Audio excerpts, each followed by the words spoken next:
அல்லாஹ் தஆலா அல் குர்ஆன் சூரத்து ஜுமர் 39வது அத்தியாயத்தின் 42வது வசனம் அல்லாஹ் சொல்லுகிற செய்தி, அல்லாஹ் பேசுகிற வார்த்தை பாருங்க.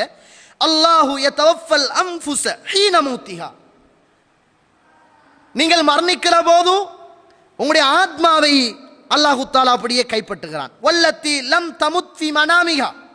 நீங்கள் தூங்குகிற போதும் அல்லாஹ் உங்களுடைய உயிர்களை கைப்பற்றுகிறான். ஃபயும்சிகுல்லதி கதா அலைஹில் மௌத்த.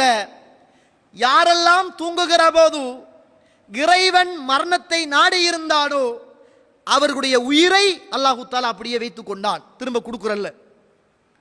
வயுர்சிலுல் உக்ரா இலா அஜலின் முஸம்மா. யாருக்கு மரணம் விதிக்கப்படவில்லையோ அவர்களுடைய உயிரை சில கால வரையறை வருகிற வரைக்கும் அல்லாஹு தஆலா மீண்டும் அனுப்புகிறான். இன்ன ஃபீ ذلك லஆயாத்தின் லிகௌமி யதஃபக்கரூன். சிந்திக்கக்கூடிய மக்களுக்கு இதிலே பல அத்தாட்சிகள் இருக்கிறது. நீங்க தூங்குற நேரம் மௌத்தாயினால் அல்லாஹ் அந்த உசுரை கைப்பற்றான். நீங்க தூங்குற நேரமும் அல்லாஹ் உசுரை கைப்பற்றுகிறான். தூக்கத்திலேயே உங்களுக்கு மரணம் எழுதப்பட்டால் அல்லாஹ் அந்த உயிரை மீண்டும் தராமல் அவன் வைத்துக் கொள்கிறான். உங்களுக்கு சில கால அவகாசம் இருக்குமாக இருந்தால் மீண்டும் அந்த உயிரை அவன் தருகிறான், உங்களோட கால அவகாசம் வருகிற வரைக்கும். இப்போ ஒரு ஆணோ ஒரு பெண்ணோ ஒரு இளைஞனோ ஒரு யுவதியோ தூங்குற நேரம் நம்ம என்ன மனநிலைமையோடு தூங்கணும் சொல்லுங்க?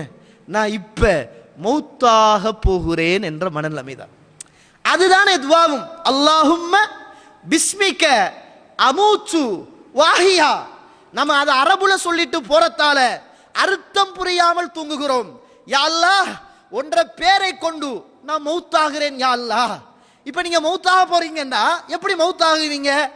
தௌபா செஞ்சிடுவீங்க, குர்ஆன் ஓதுவீங்க, விக்ருகளை மறக்க மாட்டீங்க, வசியத்து சொல்லுவீங்க, உங்களோட பிள்ளைய கூப்பிடுவீங்க, ஹஸ்பண்டை கூப்பிடுவீங்க, உம்மாட்ட போவீங்க, வாப்பாட்ட.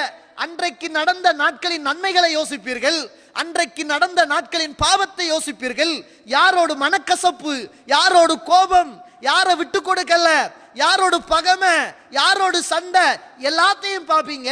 மொத்தத்தில் இருந்து யோசிப்பீங்க. முடியுமான வரைக்கும் இஸ்திக்பார் செய்வீங்க. உங்களால் பாதிக்கப்பட்டவர்கள்ட்ட நீங்க போன் பண்ணி மன்னிப்பு கேட்பீங்க, அவங்கள கூப்பிடுவீங்க, அல்லாஹ்வுக்காக மன்னிச்சுக்கங்கன்னு சொல்லுவீங்க. ஏனென்றால் நீங்கள் தூங்குவது தூக்கமல்ல, நீங்கள் தூங்குவது மரணம். இறைவன் நாடினால் மீண்டும் எழுவீர்கள், நாடல்லண்டா அப்படியே மூத்த. ஏன் நம்மட வாழ்க்கையில எத்தனை பேரம்மா நம்ம இரவு தூங்கினார் காலையில எழுப்பினம் எழும்பல்லன்னு நமக்கு பார்க்கலையா? 1000 பேர்களை பார்த்துட்டோமே. அது என்ன என்ன அர்த்தம் சொல்லுங்க? அல்லாஹ் அவங்களை அப்படியே அந்த தூக்கத்தாலேயே அல்லாஹ் ரப்புல் ஆலமீன் மரணமாக்கி விட்டான் என்பது அடையாளம். அதைத்தான் ரசூலுல்லாஹி ஸல்லல்லாஹு அலைஹி வஸல்லம் சொல்றாங்க, அதைத்தான் அல் குர்ஆன் சொல்கிறது.